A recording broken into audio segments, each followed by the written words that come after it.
안녕하세요. 민노글입니다. 자, TV 똥덩이. 자, 이 프로그램은 밴쿠버 중앙일보와 펀더즈 회사가 함께 계획하고 제공하는 프로그램입니다.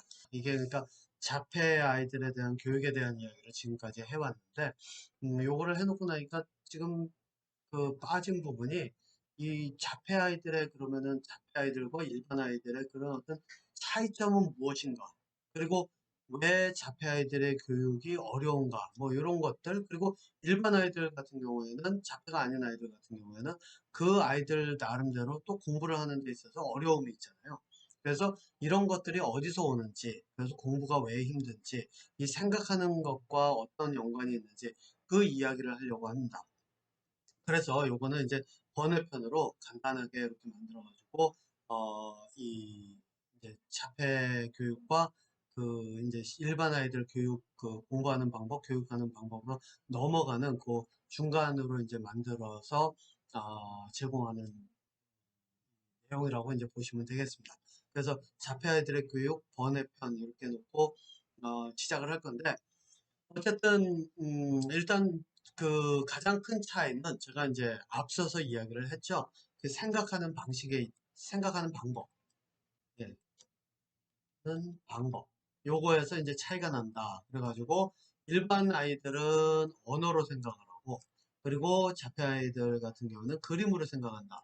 물론 이제 이 듣는 거나 이런 것들도 있기는 있을 겁니다. 그런데 듣는 거나 이런 쪽은 정보가 언어라고 하는 거는 보고 듣고 하는 것들을 통째로 들어온 상태를 그대로 그 상징적인 그런 어떤 것으로 만들어서 의사소통이 가능하게 만든 거잖아요. 그런데 듣는 것에도 물론 아이들이 그 제 발달을 하는 경우는 있을 겁니다. 하지만 이 인간으로 태어났을 때 가장 많은 정보를 얻어들이는 것, 받아들이는 것이 바로 시각이잖아요. 그렇기 때문에 이게 그래서 이제 시각과 언어의 두 가지로 언어 같은 경우는 생존을 위해서 지금까지 발달을 해온 기록이나 이런 것들을 통해서 발달을 해온 것이기 때문에 이 두 가지가 이제 가장 그 정보를 처리하는 가장 큰 방식이라고 이제 저는 보거든요. 자, 그런데 이제 여러분들 이렇게 생각을 해보세요. 그 자폐 아이들의 교육이 어려운 이유는 뭐 앞에서도 다 이야기를 했지만은 뭐 말 그대로 그거잖아요. 그림으로 생각을 하는 아이들인데 언어를 가지고 접근을 하니까 이게 서로가 어긋나는 거예요. 특히나 이게 뭐가 있냐면요. 이름이라고 하는 거 있죠. 이름이라고 하는데 이 용어들. 예, 바로 이 용어들이 그런 역할을 한다는 거예요. 그래서 예를 들면 이거죠. 컵이 있는데 이 컵을 사람들은 이거는 술잔이다, 저거는 뭐 찻잔이다 이런 식으로 얘기를 하고 뭐 요즘은 또 그 커피 저거 하면은 뭐 텀블러라 그러잖아요.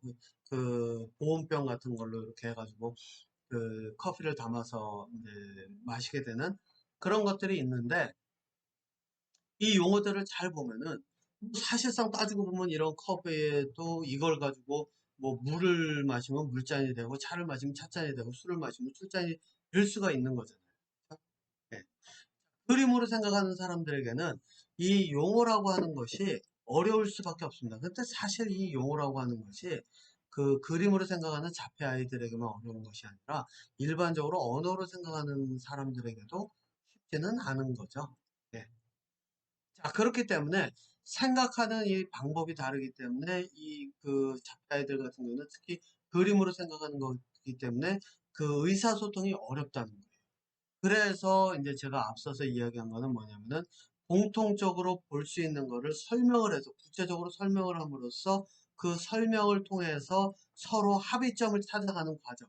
그 과정에서 아이들은 이 예를 들면 컵이라고 하는 것을 언어라고 하는 것을 익혀나가는 하나의 방법이 되는 거고 그리고 그 그림과 컵이라고 하는 것이 서로 연결고리가 되어 가기 시작하면서 언어를 익히게 되면 결국에 가서는 의사소통이 가능해지고 의사소통이 가능해지면 그다음부터 교육은 그 일반 아이들과 다르지 않게 진행이 될 수가 있거든요.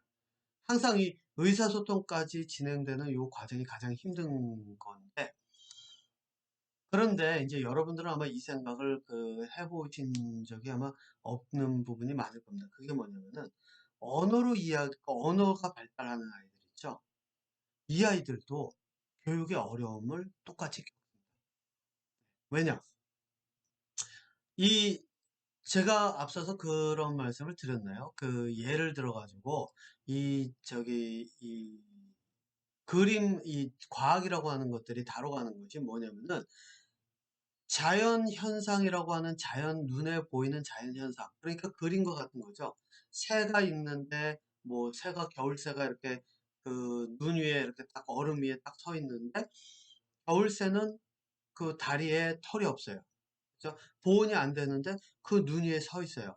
그러면은 그 눈 위에 서 있는 그런 모습을 보고서 어떻게 하냐면 이걸 언어로 바꿔서 왜 그렇지? 그래가지고 뭐 사실 이거는 해부를 해야 되죠. 해부를 해서 딱 봤더니 다리에 핏줄이 뭐 이 몸에서 나오는 따뜻한 핏줄과 밖에서 이렇게 돌고 나온 차가운 핏줄이 이렇게 서로 엉켜 있어서 그 얼지 않도록 체온을 유지를 하고 있더라. 뭐 이런 사실들을 발견을 했다고 칠게요. 그럼 그걸 발견을 했을 때 이거를 설명을 하잖아요. 그렇죠? 사람들은 이거를 논문이나 아니면은 뭐 신문에 나온 기사 같은 걸로 읽어요. 그러면 이게 언어로 된 거를 읽는 거죠. 하지만 실제로 과학자들이 한 일은 뭐냐면은 새라고 하는 것을 해부를 통해서 밝혀낸 것을 그 말 그대로 눈에 보이는 그런 어떤 그림과 같은 거죠. 그림과 같은 것을 언어로 바꿔서 설명을 해놨을 뿐이에요. 그러니까 그림이라고 하는 것을 정확하게 그 그림, 이 사물을 그림이라고 하는 형태로 보고 그 그림을 그 쪼개서 분석을 해 놓지 않으면 분석을 해서 이것을 언어로 설명을 하지 않으면 언어로 배울 수가 없는 거죠. 네. 바로 이거예요. 그러다 보니까 이제는 어떤 현상이 벌어지냐면 사람들이 언어로 글로 다 배워요. 글로 다 배우니까 이거는 찻잔이고 저거는 물컵이고 저거는 술잔이고 이렇게 글로 다 배우다 보니까 이제는 어떻게 됐냐면은 그림으로 보면서 내가 그 내용을 어떤 식으로 왜 이것이 형성이 됐고 왜 이런 식으로 설명이 됐는지 그 이유를 내가 찾지를 못하는 거예요. 그러니까 어떻게 되냐면 언어로 배우는 아이들 같은 경우에는 죽어라고 외울 수밖에 없어요. 왜? 외우면은 시험 문제가 나왔을 때 뭐 예를 들어서 다음 중 맞는 것은 무엇인가 라고 해가지고 시험 문제 나오면 그거를 확인해서 체크를 할 수가 있잖아요. 그런데 문제는 뭐냐면은 이렇게 배워놓고도 그렇죠? 이렇게 배워놓고도 와가지고서는 실제로 그 그림을 딱 주어주고 아 이걸 가지고서는 자 이 그림을 딱 보고 이 배운 걸 가지고 네가 이거를 어떻게 적용할 수 있는지 한번 그림에서 이거를 한번 설명해봐라 그러면 아이들은 못해요. 제가 요거를 이제 그 다음번에 그 공부에 대한 이야기를 가면서 그 예를 들어 가지고선 다 보여드릴 텐데 그러다 보니까 언어를 언어로만 배우는 거예요. 언어가 그 의사소통이 되는 아이들 같은 경우에.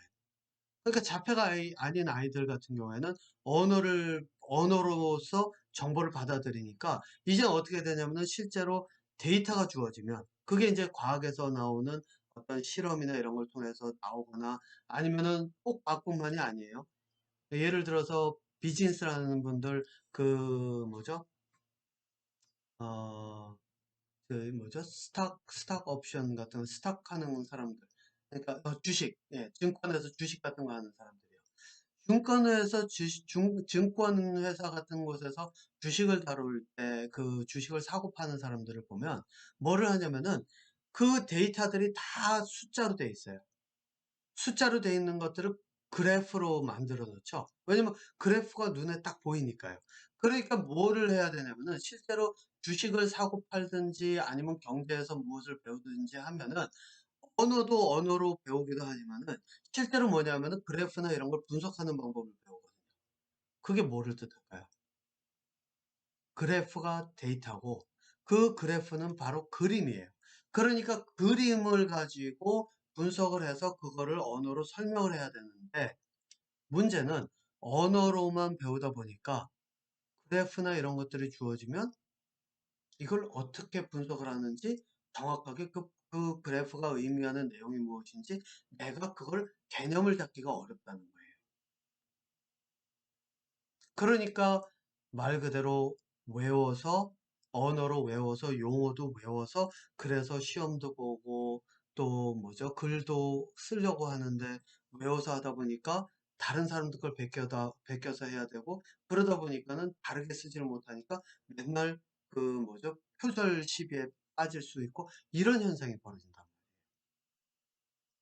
그런데 사람들이 이제 착각을 하는 게 자폐 아이들은 좀 두뇌 발달이 느려지고 이 언어가 발달된 아이들은 두뇌 발달이 빠르게 진행된다라고 이제 착각을 하는데 그 이유가 뭐냐면은 자폐 아이들은 의사소통이 되질 않으니까 이 아이들의 그런 어떤 의견이나 이런 걸 물을 수가 없으니까 말 그대로 이 아이들의 생각을 모르니까 이 아이들은 떨어진다 이렇게 착각을 하는 거예요. 네. 그래서 여러분들께서는 이제 이 자폐 아이들도 그렇고 언어로 생각하는 일반 아이들도 그렇고 사실상 장단점이 그대로 다 따로따로 있어요. 공부에 있어서는. 그렇기 때문에 이 장단점을 합쳐서 만들어 갈 때 공부는 말 그대로 이 가속도, 공부하는 효율에 가속도가 붙을 수가 있고 그래야 천재적인 두뇌까지도 갈 수 있는 그 길로 갈 수가 있다는 거죠. 그래서 이제 제가 요거에 이어서 이제 공부 방법에 대한 이야기들을 할 텐데 거기서 보면 제가 이제 실제로 하는 게 그겁니다. 그림으로 생각하는 것, 그 다음에 언어로 생각하는 아이들에게는 그림을 가지고 분석을 하는 방법, 그리고 그림으로 생각하는 아이들에게는 용어를 어떤 식으로 개념화 시켜가면서 그 용어에 대한 그 용어에서 의미를 추출을 해서 그것을 다시 그림으로 생각을 만들게 하면서 이렇게 만들어가는 그 방법들을 하려고 합니다.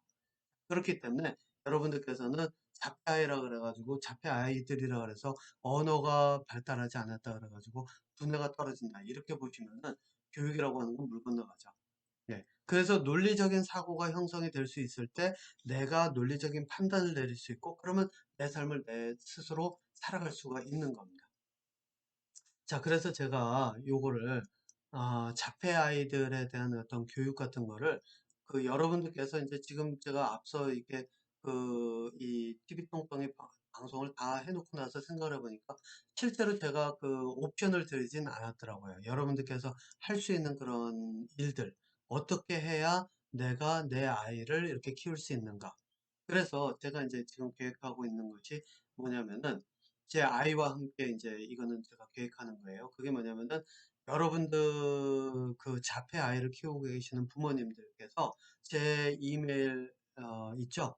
예, 제가 이메일을 주소를 여기다 좀 쓸까요? 예, 제가 이메일 주소가 어, min funded.ca 요거거든요. 예, 요 이메일로 해가지고 이제 저한테 뭐 문의를 하시면 될 텐데 제가 이제 지금 계획하고 있는 것이 뭐냐면은 이 자폐 아이들을 둔 부모님들 대상으로 부모 교실을 열으려고 해요. 물론 공짜는 아니죠. 제가 이제 아직 이 줌을 써서 해야 되고 또 온라인상에서 하는 거기 때문에 줌을 써서 해야 되고 또 그런 것들을 하다 보면 줌 서비스나 이런 것도 들어가야 되고 그래서 이 뭐 제가 저희 가격을 이제 책정을 해봐야 되는데 제 시간도 들어가야 되고 그래서 이제 제가 생각하는 건 뭐냐면은 여러분들이 시작하기가 굉장히 어려울 거예요. 물론 아이를 즐겁고 자유롭게 지금 있는 상황에서 자유롭게 즐길 수 있는, 삶을 즐길 수 있는, 위험한 거 빼놓고 그렇게 할 수 있는 그런 것들은 부모님들께서 그 환경을 제공을 해주면 되지만, 실제 이 아이들이 보는 것을 같은 관점에서 서술하면서 한다라고 하는 거는 그렇게 쉽게 접근할 수 있는 거는 아닐 거예요. 그래서 제가 생각하는 게 뭐냐면은, 여러분들께서 이제 아이가 흥미있어 하는 것들 있잖아요. 예, 그런 것들을 사진을 찍든지 이렇게 해가지고 제가 이제 교실을 열게 되면 제가 아마 10교씩으로 이렇게 열게 될 것 같은데 교실을 열면 어떻게 하냐면은 그 사진이나 이런 것들을 공유를 하는 거죠. 그래서 아이가 이런 것들을 좋아하고 이런 것에 관심을 가진다라고 하면 제가 어떻게 할 거냐면 그 사진이나 이런 거를 가지고 미리 제 아이가 지금 이제 대학 간다고 나름 UBC, University of British Columbia 가겠다고 지금 나름 열심히 공부를 하고 있어서 시간이 많지는 않은데 제가 어떻게 할 거냐면은 그 사진들이나 이런 걸 보고 저희 아이에게 무엇이 아이가 생각하는 게 그림으로 생각하니까 그 그림을 보고 연관되는 것들을 뽑아서 아이들에게 어떻게 접근할 수 있는지 그 서술하는 방법들을 제가 이제 실제 수업에서 이렇게 여러분들께 이 가이드라인을 제시를 해드리려고 해요. 그러면은 그걸 바탕으로 아이에게 접근을 해보고 또 그 접근이 어떻게 됐는지 그 다음 수업에 가져오시면은 또 그걸 바탕으로 해보고 이런 식으로 이제 이어나가려고 하거든요. 그러니까 여러분들께서 이제 그 혼자서 하시기 힘드신 분들은 저에게 연락을 주시고 해보겠다라고 하면은 제가 적어도 뭐한 여섯 일곱 분 이상 모이면은 예, 다섯 분 이상, 여섯 일곱 분 이상 모이면은 제가 줌이라고 하는 그 온라인 그 미팅 프로그램을 써서 실제로 그렇게 그 교실을 열려고 지금 생각 중에 있습니다. 그러니까 관심 있으신 분들은 요 이메일로 연락을 주시면 될 것 같습니다. 그렇게 되면은 아마 아이가 그림으로 생각하는 아이들이 보는 것과 실제로 그 언어로 생각하는 사람들이 보는 그 관점이 다르기 때문에 저희 애가 보고 뽑아내는 그 내용들을 가지고 서술을 해놓고 서술하는 거는 이제 아이도 하지만 제가 덧붙이면서 좀 더 자세하게 만들 거예요. 그런 식으로 하면 시작을 할 수 있는 게 되고 시작이 되고 나면 아이가 이제 의사소통이 돼가면 돼갈수록 아마 길이 좀 더 많이 뚜렷하게 보인다고 이제 저는 뭐 저는 여러분들께 보장합니다. 실제로 하면 그렇게 될 수 있으니까요. 자, 그러니까 그거는 저한테 이제 연락을 주시면 되겠습니다. 자, 그래서 요거 자폐 아이들의 교육 번외편 여기서 마치고요. 다음부터 이제 실제로 일반 아이들이 공부하는 것 이것도 자폐 아이들도 언어 의사소통만 되면은 일반 아이들 공부하는 방법이 그대로 적용이 되기 때문에 아마 여러분들이 자폐 아이를 키우신다 하더라도 일반 아이들 교육하는 거를 같이 보시면은 사고의 영역이 좀 많이 넓어질 거라고 생각합니다. 자, 여기서 마치고요. 다음에 공부에 대한 주제로 다시 찾아뵙도록 하겠습니다.